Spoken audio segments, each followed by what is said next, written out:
I can't believe that rates actually got down that low.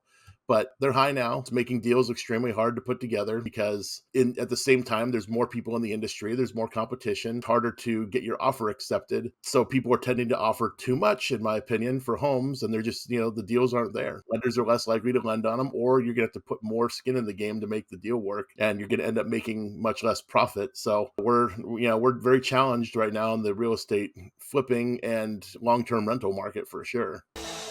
I am Christina Suter, and this is the Real Estate Breakthrough Show, where we talk about the reality of real estate, the mindset you need in order to face the reality of what it is, and tips and tricks to get you moving forward in investing. I am your host, Christina Suter. Hey you, welcome to Christina Suter Real Estate Breakthrough. So excited to have you here today. Yes, I use the word excited every time I do an intro, so deal with it. I've got Todd Bayer with me. He's with, tell me the name, FlowVestor. FlowVestor. Todd is with FlowVestor, and I love that because Todd actually has this long and complex history having to do with real estate. But let me just read you the opening sentences of his bio. I love it. Meet Todd Bayer, the real estate maverick whose journey through the world of property is as twisty as a mountain road, but twice as exciting. Todd has kicked off his real estate escapades in 2005, fresh-faced and eager at the tender age of almost 23, by diving into the family business of real estate appraisal. Little did he know, this was just the prelude to a saga filled with flips, funds, lending, and tiny homes. Todd, welcome. That is an actual really good description of what little of your history I already know. Yeah. Well, thank you. I mean, it's just, I've known you for 8 years, maybe? At least. Yeah? Yeah, probably even longer. I think it might be more like 10. I was going to say 10, but then I thought, that's probably stretching it a little bit. But yeah, I've known you for quite some time. And I think what's so brilliant about your history is that flowing through investing, being willing to flow from one to another, is part of what makes one successful in the field of investing, both as an investor and as a professional in the field. And you've been both. You've been an investor and a professional in the field of investing. So why don't you bottom line your history since 23 years old, fresh-faced into the business, and lead us fast forward to where we are today? Yeah. Been a long journey, going from working for my mom. She was a real estate appraiser, to doing my first flip, to getting into long-term rentals, to getting into lending, to getting into hard money lending, having my own hard money lending company, and then getting into building tiny homes as ADUs, and then getting into manufactured housing, and then losing everything and starting from scratch with FlowVestor. So, I've learned enough to have multiple Harvard MBAs at this point, I think, and what not to do. Yes. And there really are things about what not to do and what to do. And that actually is one of our questions later today in our interview, is some version of tell us about something that went wrong and how you fixed it, because some things can be fixed. Some things are just lessons. Some things are both. So Yep, definitely learned a lot of lessons along the way, and definitely had some losses and, unrecoverable losses too, which is, the worst of them all. yeah, it is. It is the worst of them all. And I mean, I've seen a downturn both in stocks and the dot-com bust. I've been investing that long. Yes, thank you very much. As well as, losing money in real estate in 2007, 8, and 9, which was an absolute a bunch of swear words I cannot say on this podcast. And working to rebuild. My mom passed away, left me some more money, which allowed me to rebuild, which was incredibly helpful. And not everybody gets that. So, I mean, it's just, you're just constantly flowing through one project to another. And, if you get more home runs or more first bases than you get losses, then you're doing good. But every once in a while, something just wipes you the frick out. And there you are. You get to start all over again. A new game with a whole new set of players. So Yep. Tell me, let's go back to 23. Tell me the moment you chose to use real estate as your pathway to financial freedom. I think like a lot of people, my gateway drug was Rich Dad, Poor Dad. Yeah. I read the book when I was 18 years old, and I was right out of high school, and it just kind of like spoke to me because I always hated school. didn't really want to go to college, and didn't want that traditional path of, get a job, work that job for, 40, 50 years, get married, have 2.5 kids, and then retire and die. It's pretty much that sounded like my personal nightmare, honestly. So, uh, reading Rich Dad Poor Dad was like, oh my gosh, there is another way. And I had already had a business at that time. At that time, I was building computers and doing servicing on them.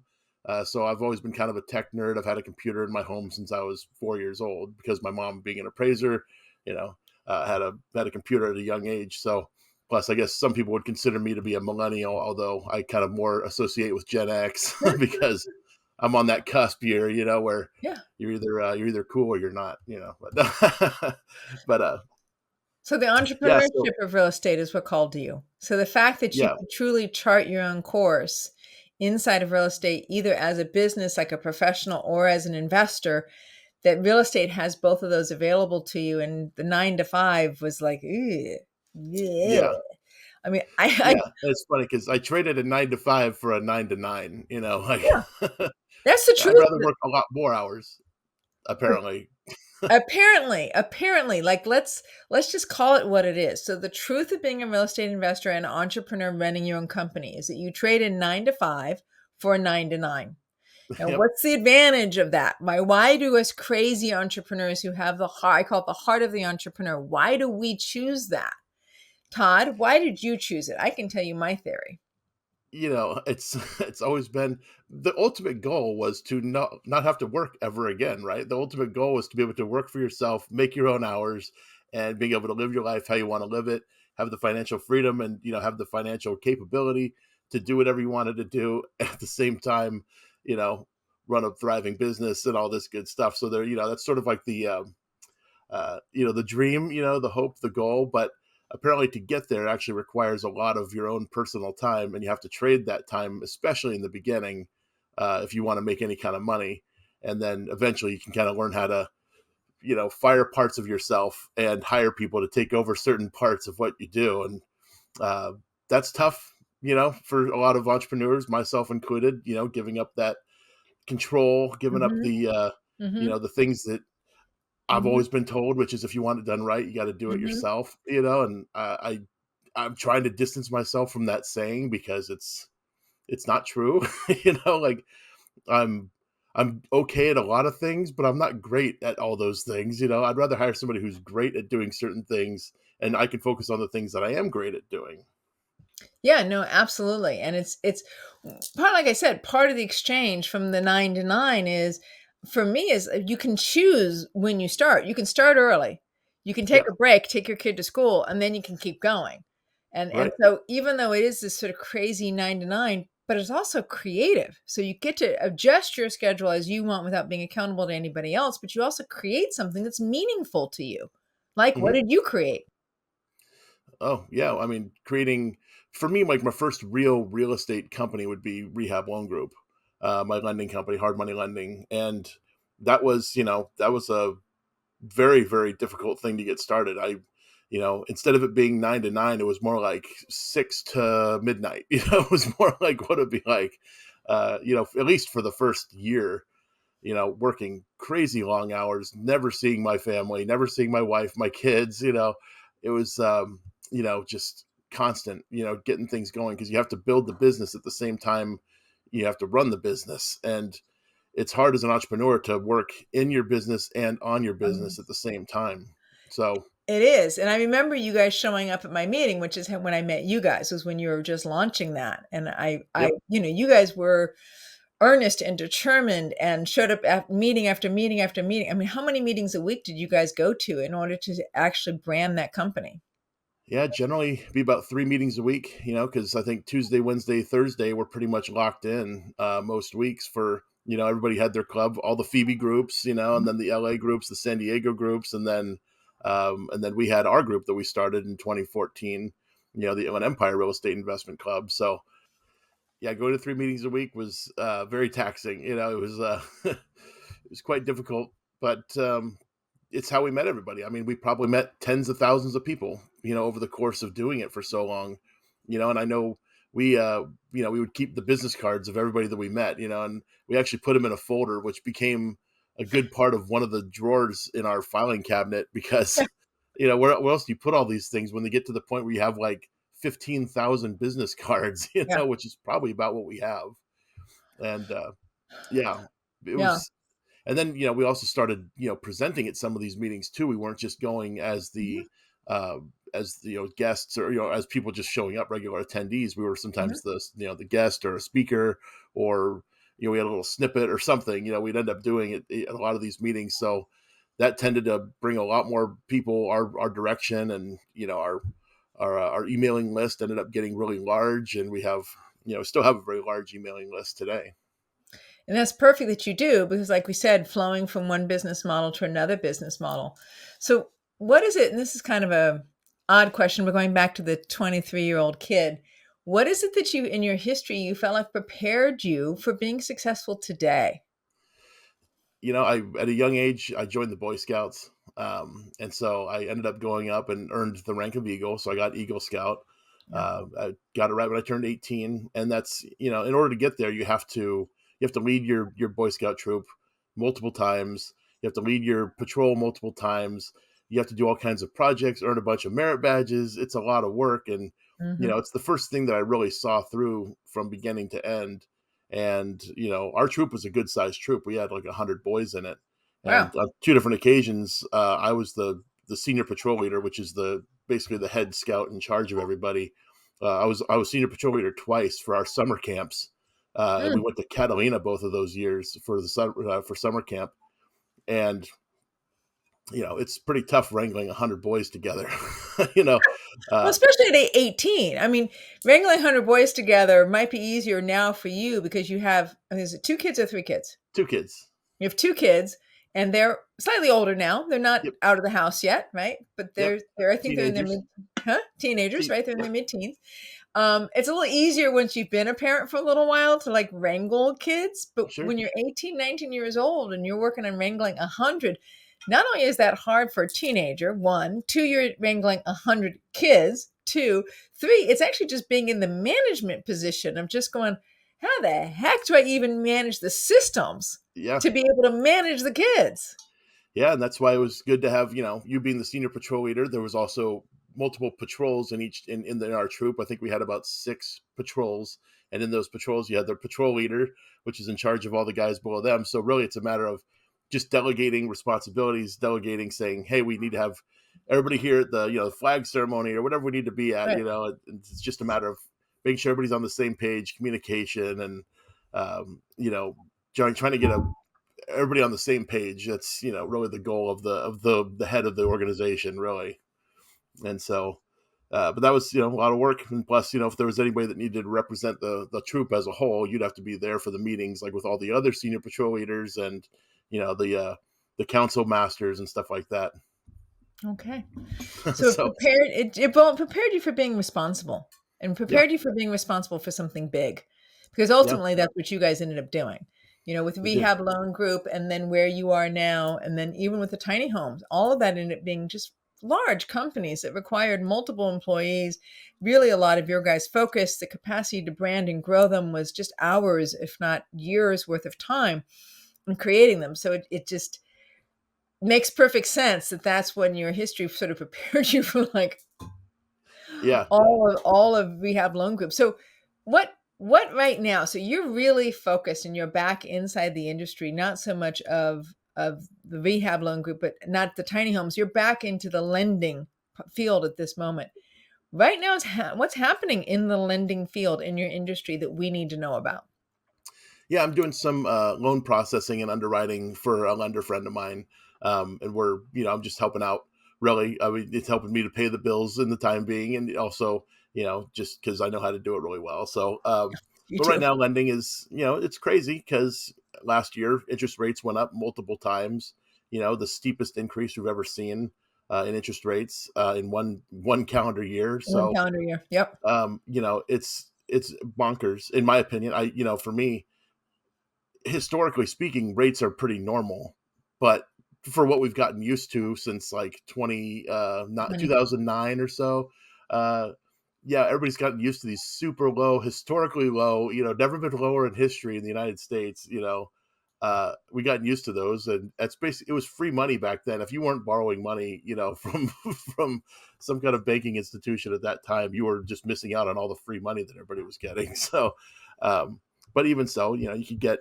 I heard hard money rates had gotten down to as low as like 6.25% on a flip, which to me is absolutely crazy, because that's what, when I got into the industry, that would have been like a paper, 30-year Fannie Mae financing. That would have been, your traditional loan. So I can't believe that rates actually got down that low. But Yeah. yeah, they're high now. It's making deals extremely hard to put together because, you know, in at the same time, there's more people in the industry, there's more competition, and it's harder to get your offer accepted. So people are tending to offer too much, in my opinion, for homes, and they're just, the deals aren't there. So lenders are less likely to lend on them, or you're gonna have to put more skin in the game to make the deal work, and you're gonna end up making much less profit. So yeah, we're very challenged right now in the real estate flipping and long term rental market for sure. So the homes aren't there. Why would you guess that the homes aren't there? I mean, interest rates higher means that the payment is higher. So you have to put more money in if you want to pay a high price for a property. You just have to put more money in to make the deal close, right? The bank's going Yep. to require that. Not only What that, about, talk to me. Go ahead. oh, so I was going to say, not only that, but also you have to uh, compete with all the other people in the market that are trying to do the same thing as you are. So you have to put a higher offer in, in order for the seller to accept it. And so it's, you're also overpaying now for the property, in my opinion, uh, in addition to, yeah, having the higher cost of borrowing the money. Yeah, because usually it's the reverse. I mean, kind of you often it's a reverse relationship, even though it's not immediately an inverse relationship. But generally, over time, after interest rates have gone up, real estate prices will go down after a whole cascade of events. Right? It's very important I say this because if you look at history, you'll see that real estate prices go up at the same time interest rates go up because they're both fueled by the same thing, which is basically inflation. Yep. But eventually, as the system starts to break and inflation starts to actually, interest rates start to go up enough, which causes a downturn, then we see real estate prices going down and therefore being a reverse relationship between interest rates going up and the price of real estate going down. I need to say that because I've had said on another show that you need to understand that they go up together with the force of inflation. So I have to explain the cascade. So I'm not a Right. liar. Um, but eventually, real estate prices will often go down, right? It's 10 out of the last 13 times that the Fed has increased the interest rate, we have seen a recession within 18 months to 2 years after they've started increasing rates. So I think that's a good number, right? 10 Yeah. out of the last 13 times, and two of Yep. them were in back to back. So now that we're seeing real estate prices start to soften, is that helping any, or is that loosening anything in your field, or is it still that the properties are just too overpriced as of today? Now let's timestamp this March of 2024. Yeah, there's just not enough inventory, and that coupled with, the number of people that have entered the real estate world, yeah, as an investor at this point, you have a lot of new people which tend to make bad offers to begin with, and yeah, so any new opportunities that tend to show up that are publicly visible, those tend to get outbid by a ridiculous amount. Where I had a deal the other day, I offered on it. I think I offered 310,000 on it, and ended up selling to somebody for Oh, 450. So somebody was willing to pay $130,000 more than I thought it was a good deal at. wow. And where was this? What city was this in? That's the city of Highland, Highland, which California. is basically kind of like San Bernardino North. Okay. And yeah, it was Uh, absolutely. I mean, when I heard that that's what they took, I'm like, okay, I don't even think I need to be making offers on properties right now. If it's the type where you're working with a wholesaler or something like that, Yes. the best deals are always going to be direct with the Yeah, seller. exactly. So now they're part of your inventory solution in theory, and high price solution is being able to get it off market. So working with a wholesaler, bird dogger, somebody who specializes in acquisitions. Absolutely. Yeah, and a wholesaler that also understands they have kind of responsibility too. If if they're selling property to somebody that ends up paying way too much for that house, they're not doing that person any favors. They might make a quick buck on it, but the person that ends up buying it's going to lose money, and that kind of stuff is just bad. I think when that happens in the industry, you know, the bad people get kicked out eventually, and that's going to happen again. I can see some of these wholesaler groups out there. These are the ones that tend to want you to put a big $20,000 earnest money deposit up front. Mm, Some of you may know who these groups are. I do, but I can't If you're say dealing with names. one of them, I don't want to say Can't any say names, names. We know who they are in our but area, yes. yep. And they tend to be the worst deals. You're not going to get any that make any sense. I've tried numerous times with these groups. I've never Yeah, purchased one from them. Even on the one where they say, you know what, we're going to set one deal aside just because I would love to get a good endorsement from you, and we're going to give you this one deal at the price you want. Even on that particular case, if we didn't even buy that one because the deal wasn't good enough. So yeah. it's yeah, it just get in touch with like a local wholesaler or bird dog. Go to these real estate meetups, meet some real people doing the business, and don't overpay. Don't It's overpay. And bad for the everybody. best you just covered the best way to find a deal off market. And one is to not use the large wholesaling houses. And I think part of it is because they have to keep an overhead, right? They're talking about keeping a larger amount of overhead. And often when they underwrite the deals, I look at them like you and I'm like, I can't flip this. You've taken all the margin out of it, right? Like by the time you give it Yep, to me, there is no margin left. And so really it's small local wholesalers, acquisition experts, people you meet at clubs, people you know who are hustling it on the ground. Um, yep, that's where I've gotten my wholesale deals from when I've gotten off market deals. yeah. Me too. Either that or the seller direct. Those have been the best ones. And I think in if I look back, the way we've always offered when we're buying a house, we always offer our highest and best offer first. We don't mess around with trying to lowball and Mhm. try to get an even better deal or anything. It was always best for us to just offer our best offer first and say that's our best offer. If you guys don't want it, that's totally fine. We'll just there's plenty of Ideals deals out out there. there. Yeah. Um, but it's trying to get deals at that price these days. Hasn't worked out for me for the last few months. So it's but I'm not really trying to go that direction anyway. For me, I'm going a completely different direction in my Yeah, life let's right talk now. about that. That's exactly what I was about to ask. So Sure. tell me what's upcoming for you and your company. For me, it's like when we shut down the manufactured housing company, for all the reasons that happened, and the whole story, but we don't have to get into it today. Well, But after you have shutting a it down, I choice. Tell me realized about a deal that went wrong. You can choose which one you want because we all have stories after having been in the field for a couple of decades. We all have stories about deals that went wrong. So it's up to you what you want to tell at that point. But right now, what if forward move looking? What are you up to? I'm looking for what all the old sage people in the industry have told me about for all these years. They said, you should be doing buying cash flow. At no point should you be flipping houses. At no point should you be doing transactional based real estate. Which is anytime you have to buy and sell, and that's when you make your money. Then it's not Hmm. great. The best way to do real estate is cash flow, and it really will provide the lifestyle that I originally wanted when getting into this business, which was, to be able to have that mailbox money, right? That's what everybody always talks about. You get cash flow every single month. So the purpose of FlowVestor is to, basically syndicate deals, private equity company Okay. putting together multifamily, manufactured home parks, and self storage type investments. Those three asset classes to me are uh, recession proof, or at least recession resistant. If you're getting in the right, at the right time with the right operators, with the right, financing, the right everything. There's a lot of factors that go into it, obviously, but with that can provide an actual sustainable lifestyle, and actually have some assets under my belt, uh, and not have 18 years in the industry with nothing to show for it. So that's pretty much where I'm going Well, and you now. know those asset classes really well. Mobile home parks, yeah, you know Yep. that, Oh yeah, right? Apartment I buildings, do. sure, you've run into those. I think I'm trying to remember the three Yep. asset classes that you listed. It was Self storage was self-storage, the other one.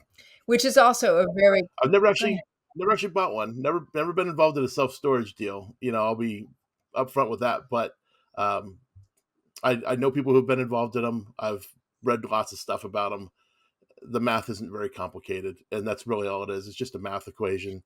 And so, uh, with self storage, you do get into the business aspect. So you have to have kind of a venture capital mindset in some degree, Mhm. because there is a business It's a part of business. that. Same with apartments and mobile home parks. There is kind of a business aspect, but uh, it's all in who the operator is and making sure that's an organization that has good success, in the market that they're doing it in.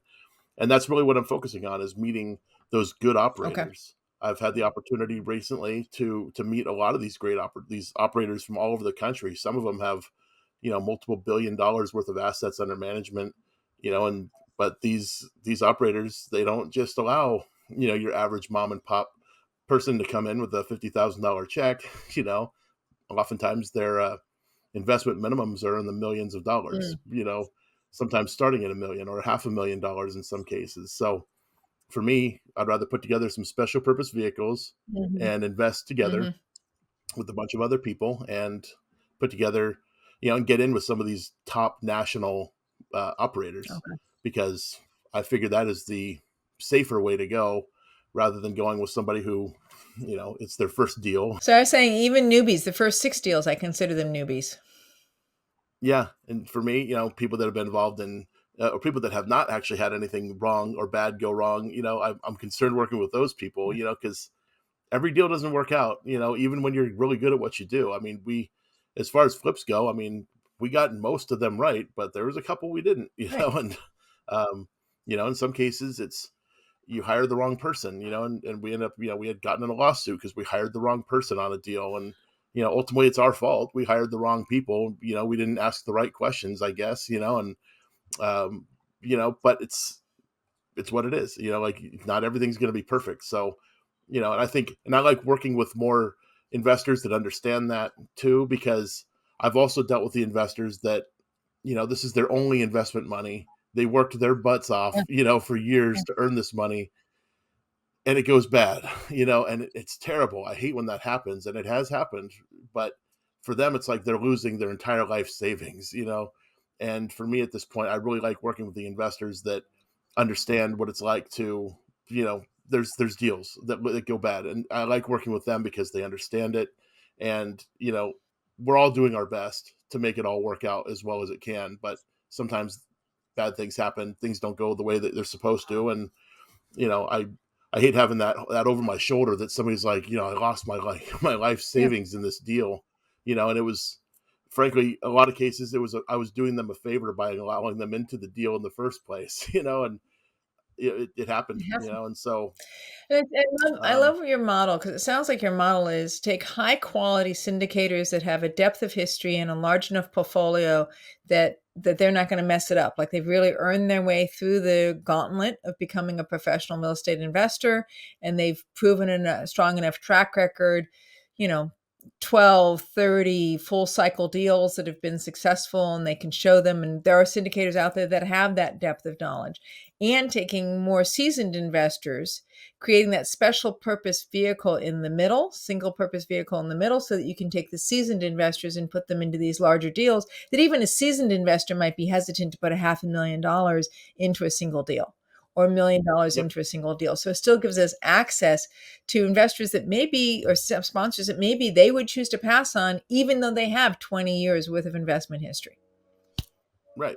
And I think it's also, even I know people who have millions and millions of dollars, but they would rather spread $1 million out over a bunch of deals they put $50,000 into than, yeah, one deal where they put $1 million in. And because, yeah, if that one deal goes bad, $1 million is a big hit for anybody, even a billionaire, So it's something that, yeah, it's better where I have high net worth individuals that are comfortable with dealing in that asset class, and we're putting in smaller amounts of money, but we're just pooling it all together, and yeah, investing with the big boys, basically, investing with these people that have been doing it for a long time, and investing alongside other people who've also been doing it a long time. So to me, it's just, you know, safer. It's also, it's just playing at another level, and it's the level that I've always wanted to get to anyway. I've I drive by all the time. I see these, massive, beautiful apartment complexes, and I've always just thought like I should be doing these. Like I've always loved affordable housing. I think rental housing is a fantastic, thing for both the landlord and the tenant. It's a great asset class. Everybody needs a place to live, and if we can make them affordable, even better. But it's yeah, that's kind of where that's the soft spot for me is the affordable housing sector, specifically in manufactured or apartment buildings, because it's the most affordable type of housing you can have. Perfectly described. Perfectly described. I love that. And the soft spot, fine tuning. Here's my investor base. Here's my syndicators, and what's the asset class they're working in. You kind of like, and you've been working in those asset classes yourself. So it's not like you're unfamiliar with them. You're not. You're actually very familiar with them. So tell Right. me about a deal Yeah, that, being able to ask the right questions. right, exactly. Ask the right question. Like, you know a lot about it now, actually. Tell me about a deal that went right, and how did you set it up for success? It's easy to talk about the deals we did right, and it's it's almost hard to take credit for them, because like I did one deal. It was the perfect transaction. On the purchase side, there was absolutely no hiccups, which is very rare. Usually, there's something that comes up. And this was a triplex out in Moreno Valley. Purchased it. The renovation went very smooth, and we only ran into like the minimum amount of hiccups we possibly could. And this one involved permits with the city, so uh, which is even stranger that we ran into very few hiccups. Every inspection we got, we passed on the first try. And we went over budget slightly, but that was expected almost. Um, and then when we went to, I rented it for a while actually, and I had the same tenants for 3 years, while I owned it and rented it out. And then we went and sold it. And same thing, the person that bought it, they paid cash. It closed in 5 days. There were no hiccups whatsoever. It's just one of those deals where everything just flowed perfectly. And I remember talking with my agent, my broker at that time that sold it for us. And he's like, so we closed it today and nothing really happened. And I'm like, yeah, weird. So, you know, he's like, thanks. And I'm like, yeah, thanks. That was Every great. once And every so, once in a while, it just like slides right on through, and it's a no brainer. It does what it's supposed to do, right? yep. But, it's also one of the deals that to me was in hindsight and in the long run, looking at it, was a bad deal for me. I should never have sold that property because that was in 2014 when we sold that place. And Yeah, here we yeah, are 10 years later. I would be 10 years paid down on my mortgage by yeah. now. My mortgage at, would probably be, I think the balance on it would probably be like around $150,000. And even at the time when I sold it, it was cash flowing $1,000 a month. So, considering all that, uh, yeah, Let's I'm an idiot. let's Like how could yeah, I yeah. possibly have gotten rid of such a great deal? Exactly. I was just talking with a guy today about I have this life insurance policy I'm rolling over at 1035ing into a different company. And I was Yep. trying to explain to this guy my concept of an idiot-proof life insurance policy and why an idiot-proof life insurance policy would be interesting to me. And it's hard to explain, like, after you've seen enough stuff go by, there's a point where you kind of go, sometimes I'm the idiot, sometimes they're the idiot, sometimes the economy is the idiot, but there's Right. there's this chance that there's going to be an idiot thing that happens here. And I want to have one thing in my investment portfolio that's idiot proof, Right. right? And that's the insurance policy, life insurance policy with a very large company that's been around for a very long time, that's a mutual company. I'm like, I just want my idiot proof policy out there. And after talking to these guys for a little while, they're like, okay, I see that. I get that. But they're younger than I am. So I'm not sure that they really viscerally get it the way that Yeah. you and I viscerally get it. Like, we don't really want to have idiot things happening in our investment portfolio anymore. We've worked Yeah. hard, we've put in our life energy, we've shown what we've succeeded in, what we've succeeded in, we've failed in what we failed in, and we're pushing through one more time. And then there's a point where you're like, yeah, cash flow investing at the end of the day with appreciation showing up because, ooh, wow, we're lucky and it's boring, but it works. And in the end Yeah, result, you're not, like, kicking yourself, right? Well, maybe you are. right. Maybe some people would be kicking themselves. "Oh, I only earned 12 to 20% this year on my investments. I could earn 26." And they're like, "I don't give a anymore about the Yeah, 6%." Like, I really don't. What I want is something that works, that's stable inside of my portfolio that I can count on. So, Todd, tell me about a deal that went wrong. Because we've talked about and we've hinted at deals go wrong this whole meeting. I've lost money, you've lost money, we've had to start over, reset, right? And come like try to create a new identity, a new understanding of who we are in the field. So to even like get our self-confidence back up again of I really am an expert. It's okay. I really can do this, right? Like that, right? yeah, yeah. And for me, I've had a few deals. I think if we're talking real estate deals, the worst one I've ever had, we did a flip out in Pacific Palisades, and this project we hired the wrong person on. It just we ended up holding a third position on it. So like my rehab loan group had a third position note on this house, and in hindsight, we should have had a second position note. But in the in the to get the deal closed, we had a third position note for Rehab Loan Group, and then another one of my entities we owned it as the owner. So we basically were going through. We are going to flip this property, but we didn't know anybody out in LA to do this work in Mhm, and to do mhm. a multi-million-dollar home in Pacific Palisades. So we hired a contractor that came highly recommended Yeah, through the investment clubs, and we did speak to a couple people about him, and he ended up he knew what he was doing. I'm not going to completely bash the guy because he knew how to do these properties, but I think he saw an opportunity to get mm, one over on us, and he took the opportunity, which to me was, I mean, it's just I don't know. I couldn't do that. I couldn't possibly do what he did to somebody, but he basically found an opportunity, I think, saw the value in the house, and basically foreclosed on us because he was the lender in the first and second mm, position, as well as the contractor we hired. And so he foreclosed on us, even though he had no basis to do so.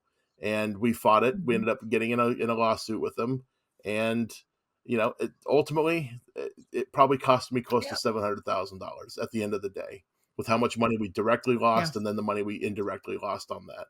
So, to me, Sorry, absolutely what'd you horrible learn? deal.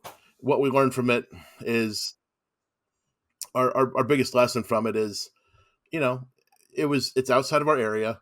We don't go into LA. We've only done a handful of deals outside of the Inland Empire, that are like fix and flip houses. Number two, we learned just don't play in that market. We've Mhm. always been about affordable housing, doing your traditional 3 bedroom, 4 bedroom home in a suburban neighborhood, like tract homes, are like our favorite thing, and when we start getting to these custom homes and up in the hills or something, I've never had any success with them. They've all gone bad. So for us, it's just best to stick with what we know, and that is affordable housing. And we've done hundreds of them. So Yeah, it's, and they've all gone well, like most of them going exactly as they were supposed to, and that's not by accident per se. I mean, we do actually know what we're doing, but, mm. we know what we're doing with affordable I housing in the understand. Inland Empire. Yeah, you So, left your lane. to You venture left your out, lane and you you know, relied on somebody who was yep, gonna guide you through that lane, and it really didn't work, like, really didn't work, and same over here, when I think back, the whole thing of like, "Oh my god, really can't." Something really breaks inside your portfolio, and then you have to double back inside of yourself and go, "What broke? How did I mess it up?" Because I have to be accountable for it. Ultimately, at the end of the day, it was my money or I represented the hmm investors. How am I accountable for it? And therefore, what's my lane? Because I want to go back into the lane that I know how to drive in. And if this racetrack is not my lane and I'm better with a cart and buggy, who freaking cares? But at least I'm getting somewhere and I'm getting somewhere safely at the end of the day with myself and my investors intact. Right. And that's so, yep, yep. But the hard thing is coming back from that, because it's not just a blow financially. it's a blow emotionally too, because and in that particular case, I had family money in that, I had borrowed money from my parents as part of that one, Mhm. because we were so sure of it, that it was going to go well. And so, it's also the other side of the coin, which is, it, do we really even know what we're doing? Like, how did we get ourselves into this? Why did we end up going into a lawsuit? We should have found another way to solve it, because the lawsuit just ended up costing more money. I'm sure plenty of people have talked about their attorney was the only one that made money in the deal, and Yeah, that's the same right. that happened with us in that particular case. And like whenever somebody now threatens to go legal with something, it's just, for me, Mhm. that's like the nuclear like option. It's you got to try and work it out way before it gets to that point, because if it's going that level, I might just walk away at that point. And I think that's probably where I'd be today. Where if I would have just walked away, my loss would have been a lot less. Yeah, We wouldn't have had to pay the attorney as much as we did, and it ended up, that was pretty much the catalyst for us to stop flipping houses. That deal right there, we pretty much stopped flipping at that point yeah. because we just were like, Some this lanes isn't aren't worth it. worth playing in. There are you know. some people, I know a So guy named Carmine who that's his lane. He's really good at it. And I flipped with him, and when I flipped with him, I did yeah, well. But when I tried to flip without him, I needed him to come save my ass on a couple of them. Like literally he came and saved me. Like Lily, I'm like, yep, help. Like this is not working. Our architect is, blah, yeah. blah, blah, blah, blah, blah, blah, blah, right? Um, so yeah, no, I'm with you. And the willingness to come back, that moment, right? I mean, we're using real estate to break through to our financial freedom. That's the name of the show, Real Estate Breakthrough Show, because we use real estate to break through to our financial freedom, but it is a very challenging field. So you're still doubling down on using real estate to break through. How did that happen? It's, I've looked at other things I could do with my time, and uh I'm not very good with stocks. I've tried that too. I've lost money in stocks. I think it's actually better if I were to find a stock that actually looks great and I should purchase it right now. I think what I should do is just short sell it, because I would probably actually make money at it. Last time I bought a stock, it was like a sure thing, absolutely positively going to go up in value, and yeah, dropped like the Right. day earnings reports came out like 10%. And I'm like, okay, I'm not good at this. I'm not a Bitcoin or cryptocurrency expert. I don't know anything about those industries, and the all the AI trading that's going on now in those industries. I just don't feel like you can be a human being and actually be successful in those Mhm. industries unless you really know all the different Yeah. parts at work, and there's a lot of parts at work. But with real estate, I've been around it long enough. I understand the players. I understand the game really well. It's to me, it's like the easiest thing I could do, that's also lucrative and it's also fun, the ELF formula. If it's easy, lucrative, and fun, do it. And I really do love real estate. I to see a project go from ugly to beautiful. I've always loved that part of it, and I've always, in every home we bought, I always tried to go to it at the Yeah. beginning and at the end, but when we really That got was to hard. flipping a lot of houses at once, it was impossible to hit every single house. But that was, to me, like the worst part of it when we got to Yeah. volume, was not being able to see the houses.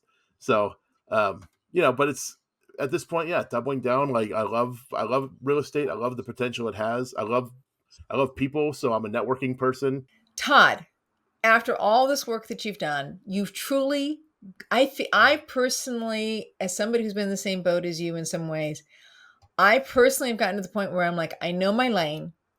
I understand what I'm doing and why I'm doing it. And I know how to not make the big mistakes anymore because I've seen it. The advantage of somebody working with you is that you can say, I've seen the mistakes, and that's not what we're doing here. Right? That's what you bring to the table beyond your expertise, beyond your length of history, beyond your capacity to be a good analyst. What you bring to it is, I ain't going to do risks that don't make sense. Absolutely. Personally, viscerally, you've learned that lesson. So If people want to get a hold of you because they are that investor that have some seasoning to it and they want to get into the larger deals that they don't want to put that much money into, they're interested in your particular model in affordable housing and things like that, mobile home parks. How do they get a hold of you? Because that's a particular niche that not everybody has the expertise to be able to play in. Yeah. Easiest thing is just Todd at FlowVestor.com. That's TODD at FLOWVESTOR.com. Love it. Todd, thank you so much for being on the show. I so appreciate your humbleness, your authenticity, and just I can appreciate your journey. Been there, felt like I've lost literally millions inside of real estate investing, as I know you also have faced that and gotten beyond it. So thank you for being on my show. Thank you for sharing your history. This is Christina Suda with Real Estate Breakthrough. You can find this podcast on lots of platforms. And if you want to see it, the video, you can see it on YouTube, Apple TV, and Amazon TV and Roku TV. I think it's Amazon and Roku TV are the ones who are most up and current. So please check us out. I'll see you guys next month. Thanks, Christina. Thanks, everybody. Take care.